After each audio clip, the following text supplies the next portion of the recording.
ہم بات کر رہے ہیں ایک ایسے ٹرک کی جس کو پورے 8500 کلومیٹر ٹریول کرنا تھا۔ اب مسئلہ صرف اتنا نہیں تھا کہ ٹرک کو اتنا لمبا سفر کیسے کروایا جائے۔ اصل مسئلہ یہ تھا کہ اس ٹرک میں برف کا ایک بہت بڑا سلیب رکھا گیا تھا جس کو افریقہ کے آگ برسانے والے شہر میں سے صحیح سلامت گزرنا تھا۔ مطلب کہ جس شہر میں برف تو دور لوہا بھی نرم پڑ جاتا تھا، اسی شہر میں اس ٹرک کو پورے 10 دن گزارنے تھے۔ اور چیلنج یہ تھا کہ برف میلٹ نہ ہو اور وہ بھی بنا ریفریجریٹر کے۔ تو کیا ایسا ہو پائے گا؟ ویلکم ٹو زیڈ کے decoder, let decode it together. تو ڈیکوڈر، یہ بات ہے 1959 کی، جب پوری دنیا کی اٹینشن ایک آئس بلاک نے گھیر رکھی تھی۔ یہ آئس بلاک 3050 کلوگرام وزنی تھا اور اس کو دنیا کے ایک کونے سے دوسرے کونے تک پہنچانا تھا، اور وہ بھی بغیر ریفریجریٹر کے۔ اس کا سٹارٹنگ پوائنٹ تھا ناروے کا شہر موئی رانا، اور اس کا اینڈنگ پوائنٹ تھا لبراویل، جو کہ افریقہ کا ایک شہر ہے۔ لیکن آخر ایسا کیا کیوں جا رہا تھا؟ اس آئس بلاک کو اتنا دور کیوں لے کر جا رہے تھے؟ اصل میں یہ معاملہ سٹارٹ ہوا تھا ایک سال پہلے، مطلب کہ 1958 میں لگزمبرگ، جو کہ یورپ کا ایک شہر ہے، جہاں سے ایک بہت ہی خوبصورت ریڈیو اسٹیشن چلایا جاتا ہے۔ یہ براڈ کاسٹ ریڈیو لگزمبرگ کے نام سے پوری دنیا میں مشہور تھی۔ اس ریڈیو کی طرف سے سارے سننے والوں کے لیے ایک انوکھا چیلنج رکھا گیا تھا۔ وہ چیلنج یہ تھا کہ اگر کوئی بھی انسان 3 ٹن کے وزنی آئس بلاک کو آرکٹک ریجن سے افریقہ تک لے کر جا سکے تو اس کو ایک بہت بڑی رقم ایز اے ریوارڈ ملے گی۔ ریڈیو لگزمبرگ کی طرف سے یہ اعلان کیا گیا، اگر کوئی بھی چیلنج کمپلیٹ کرے گا تو آئس بلاک کے بچ جانے والے ہر کلوگرام آئس کے بدلے میں 1 لاکھ فرانسس دیے جائیں گے، مطلب کہ 3 ٹن آئس بلاک کے بدلے میں $48 ملین۔ اس سے پہلے کہ آپ کہیں گے کہ یہ بہت آسان ہے، ہر کوئی کر سکتا ہے، تو رکیے، تو اس چیلنج کے کچھ رول بھی تھے۔ پہلا رول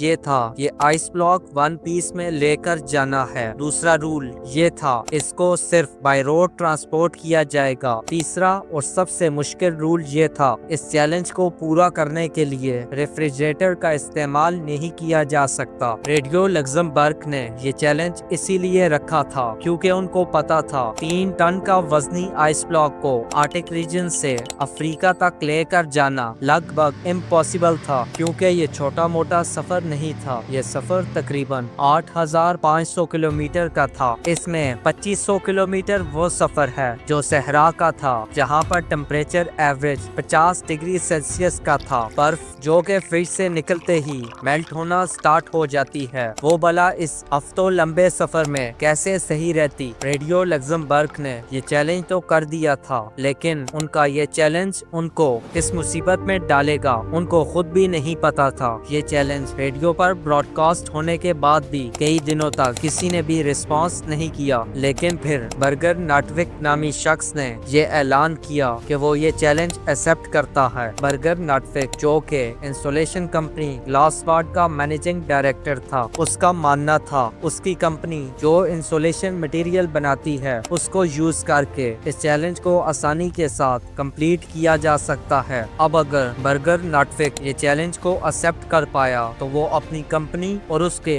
امپلائی کے لیے کافی سارے پیسے اکٹھے کر پائے گا۔ اب پوری دنیا میں یہ بات پھیل چکی تھی کہ ایک شخص نے ریڈیو لگزمبرگ کا یہ چیلنج ایکسپٹ کر لیا ہے۔ اب اس کام کو کرنے کے لیے ناٹوک نے ایک ٹیم بنائی اور کام سٹارٹ کر لیا، جس کی وجہ سے کافی سارے نیوز پیپر میں ناٹوک کے چرچے ہونے لگے۔ آئس بلاک کو ٹرانسفر کرنے کے لیے جو کوشش ابھی تک کی جا چکی تھی اس کے بارے میں سن کر لگزمبرگ ریڈیو اسٹیشن کو ایک بہت بڑی رقم کھونے کا ڈر لگ گیا، اور ڈر کے مارے انہوں نے اپنی اس آفر کو واپس لے لیا۔ اب دوسری طرف گلاس واٹ کمپنی کافی فیمس ہو چکی تھی، اسی لیے چیلنج ختم ہونے کے باوجود بھی ناٹوک نے یہ چیلنج کمپلیٹ کرنے کا سوچا۔ ان کا ماننا تھا اگر تب بھی وہ یہ چیلنج پورا کریں گے، کیونکہ ایسا کرنے سے ان کی کمپنی کافی فیمس ہو جائے گی اور سیل دن بہ دن بڑھ جائیں گی۔ اب اس چیلنج کو سٹارٹ کرنے کا ٹائم آ چکا تھا، تو یہ ڈیسائیڈ کیا گیا آئس بلاک کو ناروے کے شہر موئی رانا سے لے کر افریقہ میں گابون کے شہر